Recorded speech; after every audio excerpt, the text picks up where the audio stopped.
the world's largest economy facing a government shutdown? On the whole story, let's try to understand why the United States of America could be witnessing its 22nd shutdown in 50 years, and why thousands of government workers may be asked to work without pay, and how millions of Americans stand to be impacted. Every government needs funds to function and run the country. Similarly, the American government also has obligations to pass bills to allocate funds for various programs before October 1st. Until now, America's lawmakers have failed to do so due to disagreements between the two main parties, the Democrats and the Republicans. We'll explain why in a moment. First, let's understand what a shutdown is and what really happens. Now, federal agencies, the government agencies, stop all non-essential work.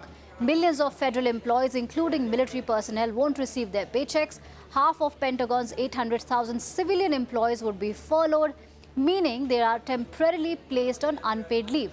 For the public, this typically results in interruptions to various government services and disruptions to daily life.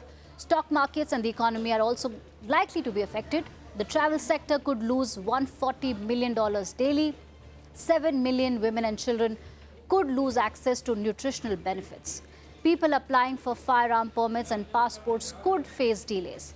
There will be an impact on tax refunds and a delay in getting social security cards. National parks would be closed as well. The publication of major U.S. economic data, including employment and inflation reports of critical importance to policymakers and investors, would be suspended indefinitely. For example, shutdown is going to risk nutrition assistance to nearly 7 million moms and children. It's going to disproportionately affect Black families. The Department of Housing and Urban Development will have to stop nearly all its enforcement work fighting housing discrimination. EPA would have to stop its important work bringing environmental justice in frontline and fence-line communities. So what is not impacted? Well, essential services, the Supreme Court, the President and other lawmakers' salaries, border protection, the Federal Reserve, hospital care, air traffic control, power grid maintenance, U.S. embassies and consulates, and NASA's tracking of satellites. Typically, a shutdown occurs when the U.S. Congress or its legislative body fails to pass some form of funding legislation that the President signs into law. Lawmakers are supposed to pass 12 different spending bills to fund the agencies across the government for the next year.